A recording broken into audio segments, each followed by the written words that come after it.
新婚第2天，婆婆让我做10人份的早餐，老公嫌我慢，甩手给了我一耳光。我面目无表情，端起滚烫的排骨汤，从他头顶浇了下去。后来，他们家公司濒临破产，全家跪在地上求我出手。我看着跪在工作室门口的前夫，笑了。想请我？可以，先把我泼你头上的汤一滴不剩的喝了。苏浅浅，都几点了还睡？一家老小等着你做早饭呢。我揉了揉眼睛，看了一眼床头柜的手机，凌晨5点半。我的丈夫毕云涛此刻正睡得像头死猪，对母亲的噪音充耳不闻。我们毕家可不养闲人，女人就该有女人的样子，伺候好丈夫和公婆。今天你小叔子他们要过来，10个人的饭，你抓紧点儿。我在厨房里忙了整整3个小时，蒸了包子，熬了粥，炒了6个小菜，还炖了一锅排骨汤。嫂子，给我盛饭。碗筷在厨房，自己盛。嘿，你这女人怎么说话的？我哥娶你回来是让你当祖宗供着的。苏浅浅，你怎么跟你小叔子说话呢？还有没有规矩了？第一天进门就想给我们毕家立威风，是不是？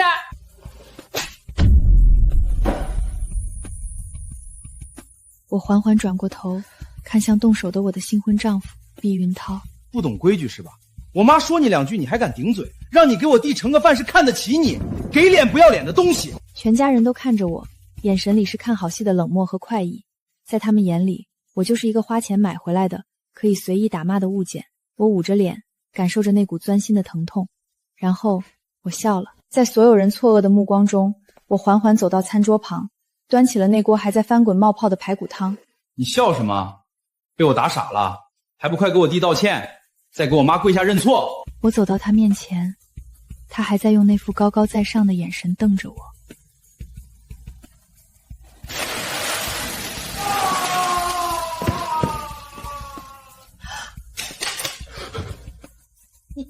你疯了！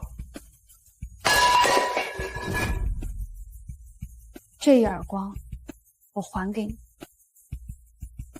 现在，你觉得谁更不懂规矩？妖孽，疯婆子，你敢打我儿子！谁敢再动我一根手指头，今天我会让你们付出惨痛代价。这就是人性，你温顺谦卑，他们就觉得你好欺负，得寸进尺；你亮出獠牙，他们反而开始讲道理，谈敬畏。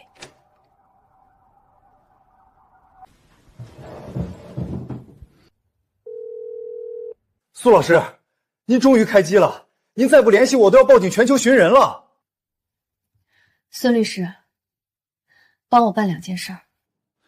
您说，赴汤蹈火。孙律师，第一，你一份离婚协议，我净身出户，只有一个要求，今天之内必须离。苏老师，您结婚了？结了，也快离了。孙律师，第二，帮我查毕云涛家的公司叫什么毕氏集团，做仿古瓷器的，我要他们所有的资料，越详细越好。毕氏集团，那个快要破产的3流小作坊，您查他们做什么？快要破产了。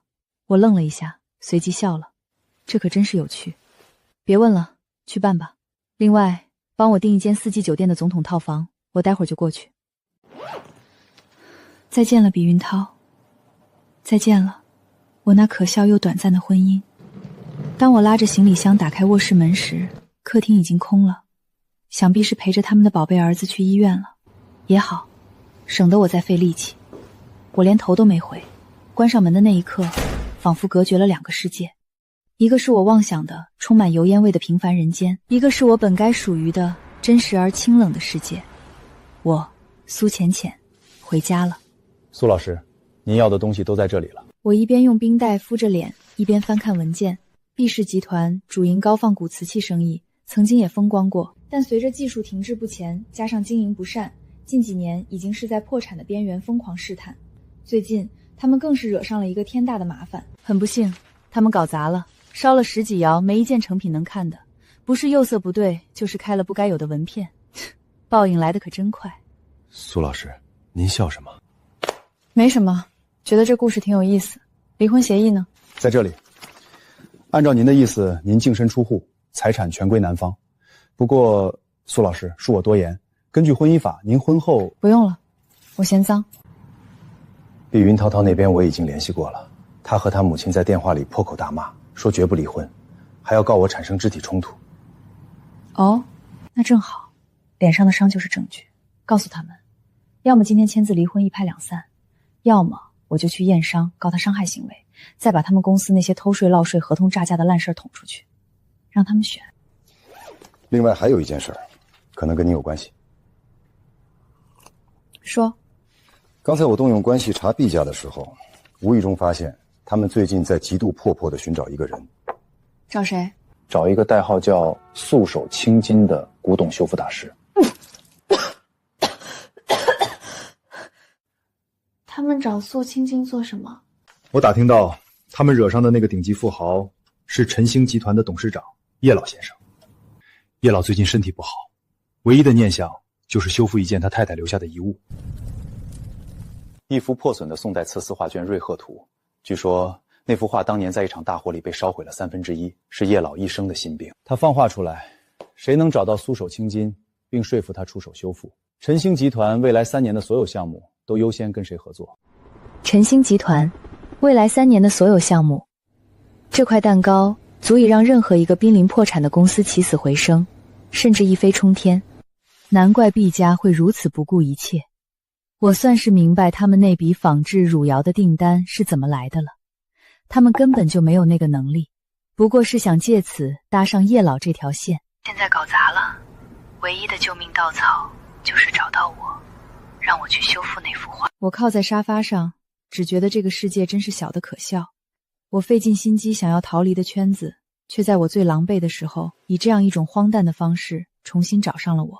苏老师，那毕家的请求您是接还是不接？接。为什么要接？毕家的人现在一定在满世界的找我吧？是的，据说开出了1000万的介绍费。告诉他们，苏手青金脾气古怪，从不修复画卷，让他们死了这条心。可您明明是测字修复的权威。对毕家来说，我不是。接下来的几天，我过得无比惬意。白天空运最新鲜的食材，在总统套房的厨房里研究新菜谱，下午就泡在酒店的恒温宠池里，或者去顶楼的 SPA 馆做一整套护理。脸上的印记已经消肿，只剩下一点淡淡的痕迹，用粉底就能遮住。而毕家的日子就没那么好过了。毕云涛头上的受损不算严重，但足以让他容貌受损，额头上留下了几块显眼的痕迹，头发也少了一块。毕云涛现在出门都得戴着帽子和口罩，性情变得愈发暴躁。毕氏集团的股价连日跌停，银行上门催债，员工人心惶惶，已经有不少人开始另谋出路。毕家变卖了家里所有的奢侈品，甚至抵押了房产，凑钱在各大媒体上刊登巨幅广告，悬赏寻找素手青金。一诺千金，寻素手青金大师，愿付5000万修复酬劳，另备1000万介绍费。可惜我早就通过孙律师给圈内打了招呼，所有知道我身份的人都对此事3缄其口。毕家就像一只无头苍蝇，在偌大的京城里乱撞，耗尽了最后的家底，却连我的一根头发丝都找不到。苏老师，好消息，天大的好消息！毕家破产了？那倒没有，不过也快了。就在刚才，晨星集团的法务部给毕家发了律师函，要求他们在1周内支付高达3个亿的违约金。看来叶老先生的耐心被耗尽了。可不是嘛，听说毕云涛昨天还想去晨星集团门口堵叶老，结果被保安当成闹事的给驱逐出来了。更好笑的还在后面呢，毕家现在是困兽之斗，居然想出了一个馊主意。他们觉得素手青金会为了索得国宝主动送上门，谁知道呢？也许是电视剧看多了吧。他们还给您，哦不，是给以前的毕太太发了邀请函。给我？对，毕云涛亲自送到酒店前台的，指名道姓给您。邀请函呢？捡回来。这么好玩的一场戏，不亲自去看看，岂不是太可惜了？我要去的，当然不是以毕太太的身份，我要以苏浅浅的身份，去看看他们最后的挣扎，去亲手击碎他们最后的幻想。挂了电话，我给另一个人发了条信息，对方很快回复，只有一个字：毕家举办的古董鉴赏晚宴定在了京城最顶级的7星级酒店紫宸府。我挽着叶景怀的手臂走进金碧辉煌的宴会厅时，几乎吸引了所有人的目光。叶景怀，晨星集团的现任执行总裁，叶老先生最疼爱的孙子。他今天穿了一身剪裁得体的意式高告西装，身姿挺拔，面容俊朗，一出现就成了全场的焦点。而我则选了一件看似低调的黑色长裙，裙子的设计很简单，但面料是顶级的真丝，随着我的走动，在灯光下流淌着月光般清冷的光泽。我化了淡妆，恰到好处地遮住了脸上的最后一丝旧痕，只在唇上点了一抹正红，像暗夜里唯一的火焰。紧张吗？为什么要紧张？看戏的人永远比唱戏的轻松。毕云涛正端着酒杯，强颜欢笑地和一位宾客攀谈。看到我们，他脸上的笑容瞬间僵住，他的目光死死地锁在我身上，先是震惊，然后是嫉妒，最后是滔天的激愤。我坦然地迎上他的目光，甚至还朝他举了举杯，嘴角扬起一个挑战的弧度。他想冲过来，却被身边的公公一把拉住。别冲动，看看情况再说。我收回目光，只觉得无趣。各位来宾，晚上好！感谢大家在百忙之中参加我们毕氏集团举办的晚宴。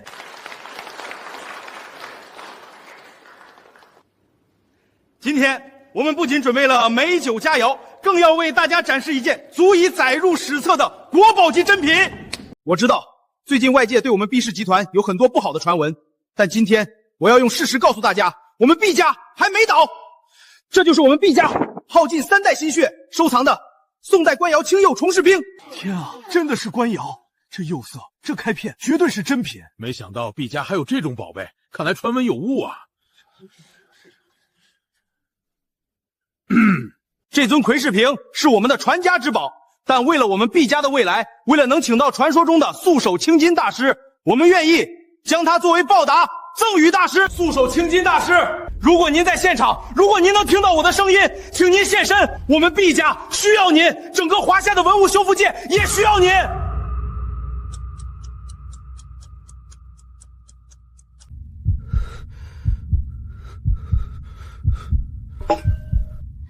就这么个破烂玩意儿，也好意思叫国宝？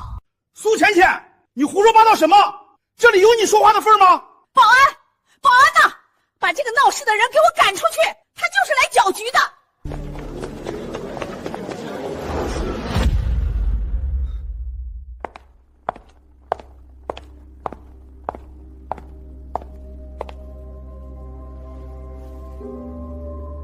苏浅浅，你给我滚下来！毕总，别急啊，既然是鉴赏会，总得让人鉴赏，不是吗？宋代官窑气氛粉青，米黄2色，釉面开大小纹片。这尊瓶子釉色浮于表面，色泽发亮，没有沉木之感，是典型的现代化学釉料调配的结果。其次，看圈足，宋代官窑的圈足底有铁足之称，色泽深黑，而这一件基底露胎处颜色发黄，是胎土里掺了氧化铁粉，刻意做旧的痕迹。最可笑的是这开片，官窑的开片叫冰裂纹，纹路自然，深浅不一，而你这件纹路均匀的像是画上去的，是用热胀冷桑的物理方法速成的，行话叫急火开片。综上所述，这尊所谓的宋代官窑秋饰瓶，不过是上周才从景德镇某个小作坊里烧出来的高仿中的次品，成本价不超过500块。拿一个500块的破烂，就想请苏手青金？毕总，你是在侮辱素手青金，还是在侮辱在场所有人的智商？你信口雌黄，你懂什么？你一个只知道做饭的家庭主妇，凭什么在这里大放厥词？这是我们毕家请了最好的专家鉴定过的。哦，是吗？那不如把你请的专家叫出来，我们当面对质。所谓的专家，不过是他花钱请来演戏的痛。够了！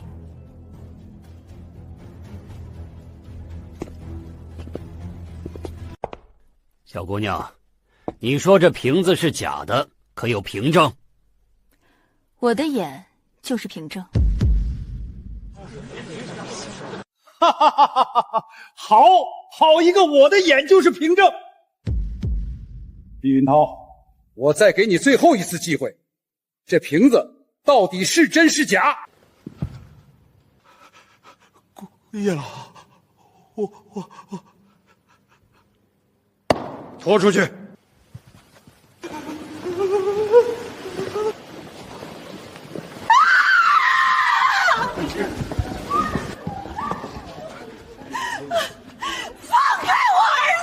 一场精心策划的晚宴变成了一场彻头彻尾的闹剧，宾客们看戏看得心满意足，纷纷开始离场。走的时候还不忘对毕加指指点点。小姑娘，你叫什么名字？苏芊芊。苏芊，你不是普通人，你和素手青金是什么关系？叶先生，你爷爷好像对我有点误会。爷爷，给您介绍一下，这位是苏芊，我的朋友。朋友？我看不像。你觉得我那幅瑞鹤图还有救吗？有没有救，要看了才知道。好，景怀，备车，我们回家。叶老，您不能走啊！您救救我们毕家吧，我们知道错了，求您再给我们一次机会。都是这个女人，是她害了我们家，她就是个不祥之人。刘女士，你知道你错在哪里吗？你错在从一开始就不该打我那一巴掌，因为你永远不会知道，你随手扬起的一巴掌打掉的究竟是什么。我就是苏手青金。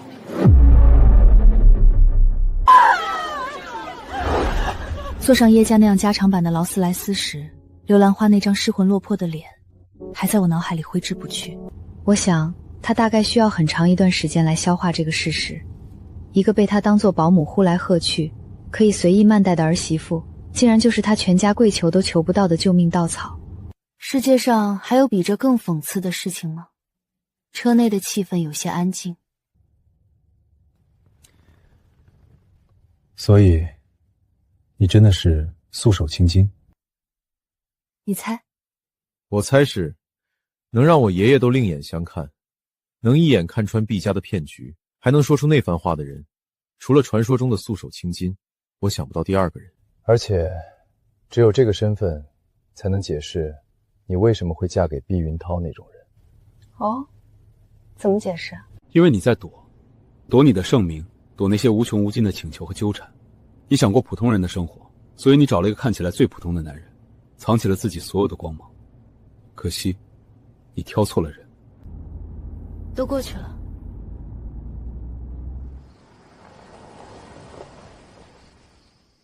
就是他了。盒子里静静地躺着一卷画，画已经展开，但所有人都默契的没有去碰。我戴上叶怀递过来的白手套，走上前，只看了一眼，我的心就沉了下去。情况比我想象的还要糟糕。这幅瑞鹤图的缂丝画卷采用的是宋代极为复杂的通经断尾技艺，本身就极难保存。它不仅被大火烧毁了左下角近1/3，剩下的部分也因为年代久远和保存不当，出现了大面积的脆化、断裂和霉变。整幅画就像一个生命垂危的老人，脆弱的仿佛轻轻一碰就会彻底破碎瓦解。怎么样？他请过国内外无数顶级的修复专家，所有人都对着这幅画摇了摇头。我是他最后的希望。我没有立刻回答，而是俯下身，几乎将脸贴在了画卷上，仔细观察着每一根丝线的走向，每一个针脚的痕迹。时间仿佛在这一刻静止了，书房里只剩下我均匀的呼吸声。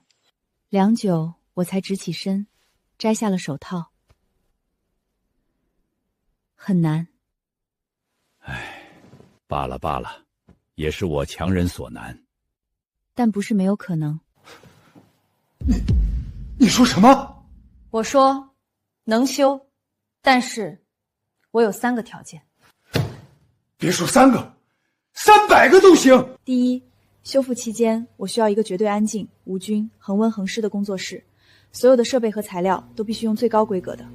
没问题，我把叶家最好的那间暖阁腾出来给你，你要什么设备，我马上派人去全世界给你买。第二，修复过程需要用到特殊的蚕丝，叫冰玉蚕丝，天然如如钢，是修复古代丝品的最佳材料，但它早已绝迹。我需要你动用晨星集团所有的力量，帮我找到它。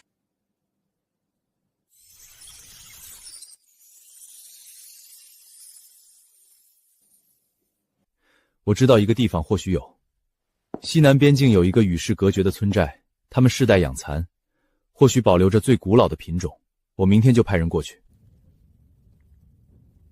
好，第三个条件，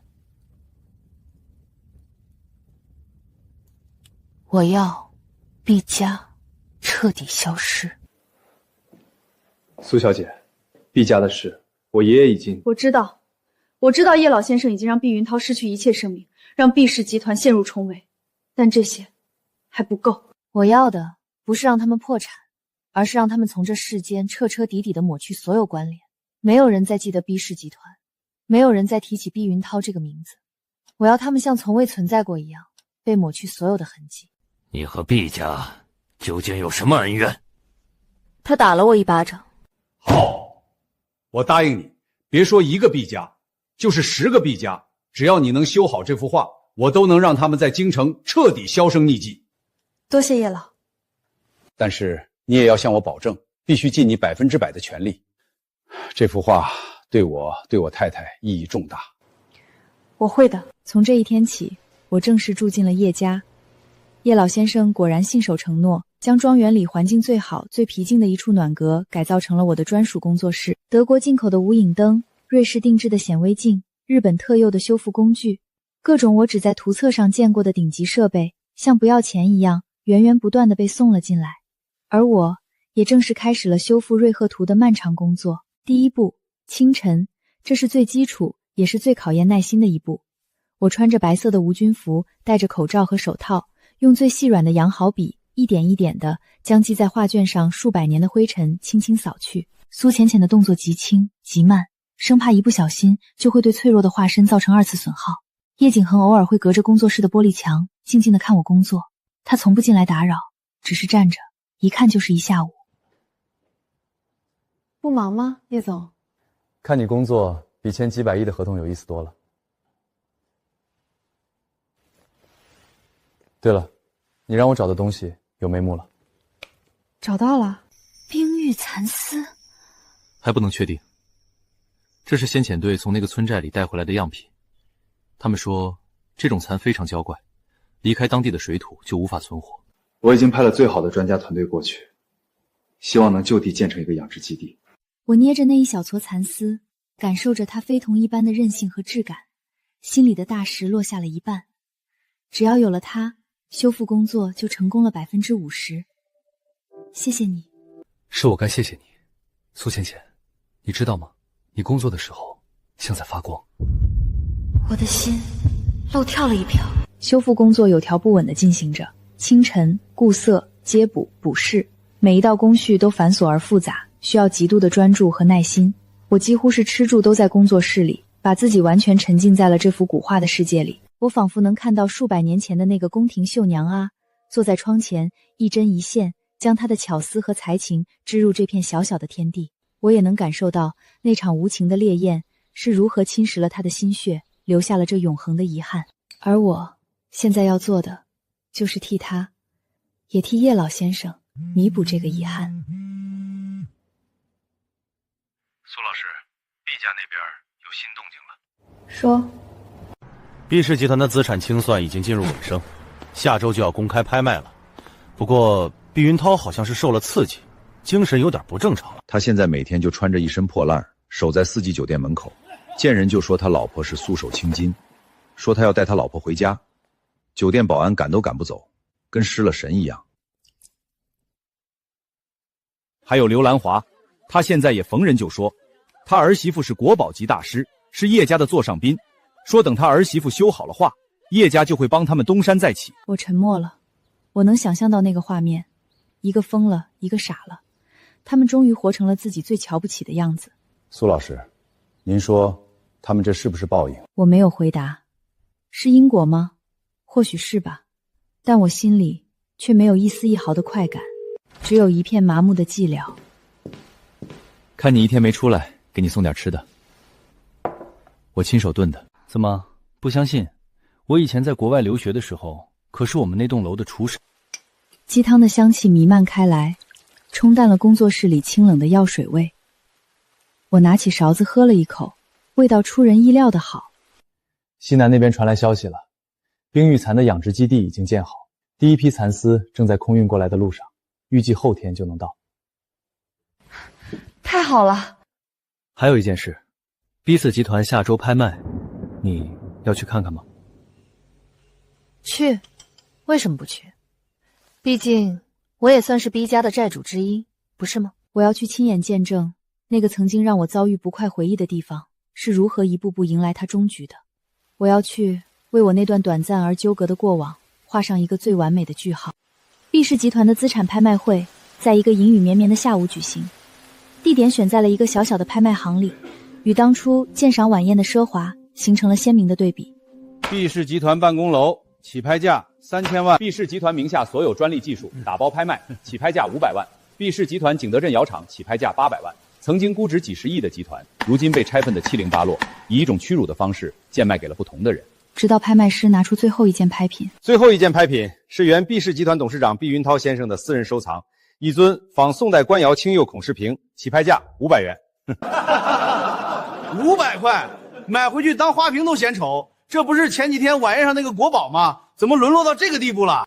我看着台上那尊孤零零的瓶子，灯光下它的釉色显得更加廉价和丑陋。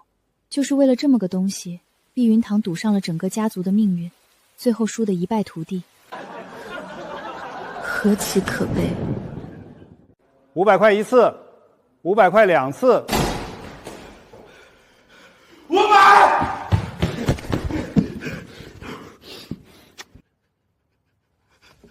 这是我的，你们谁也别想抢走！这是我老婆最喜欢的东西，我要带她回家。老婆，你看，我把它买回来了，你跟我回家好不好？我们回家，我再也不打你了，我给你做饭，我伺候你。老婆，我们回家吧。我看着跪在我脚下的这个男人，他曾经那么意气风发，那么不可一世，如今却像一个摇尾乞怜的卑微者。把他带走。苏浅浅啊，苏浅浅，你不能这么对我，我是你丈夫，你忘了你新婚第2天是怎么照顾我的吗？你忘了？我们走吧。不看了，看够了。我深吸了一口雨后清新的空气，只觉得浑身都轻松了。从今天起，我与毕家再无瓜葛。冰玉蚕丝的到来让修复工作进入了最关键的阶段——补配。这是整个修复过程中技术难度最高，也最耗费心神的一步。我要用比头发丝还细的冰玉蚕丝，将画卷上那些破损缺失的部分一针一线地重新织补起来。这要求我的手不能有丝毫的抖动，我的心不能有丝毫的杂念。我把自己彻底关在了工作室里，断绝了与外界的一切联系。饿了就吃送来的营养餐，困了就在旁边的小床上眯一会儿。时间在我的指尖悄然流逝，1天、2天、1个月、2个月，我不知道过了多久，直到我落下最后一针剪断丝线的那一刻。我抬起头，看着眼前这幅焕然一新的瑞鹤图，长长的舒了一口气。我做到了。画卷上19只姿态各异的仙鹤在云海间翱翔嬉戏，天空的颜色是从未有过的湛蓝，祥云的边缘仿佛还镀着一层金光，整幅画仿佛被赋予了新的生命，充满了灵动和神韵。我甚至觉得它比原画还要美。一个绣娘的心血，一个皇帝的梦，一个丈夫对亡妻的思念，以及一个修复师涅槃重生的决心。我小心翼翼地将画卷卷好，放回紫檀木盒中，然后我走出了工作室。久违的阳光照在我的脸上，有些刺眼。我眯了眯眼，才发现院子里的枫叶已经红了。原来秋天已经来了。叶景怀就站在那个枫树下，穿着一件米色的风衣，身姿挺拔如松。你终于出来了。我瘦了吗？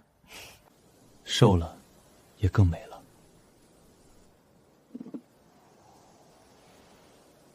幸不辱命。我爷爷在茶室等你。我跟着他来到茶室。苏小姐，辛苦了。叶老，您这是做什么？我承受不起。你承受得起。画，让我看看。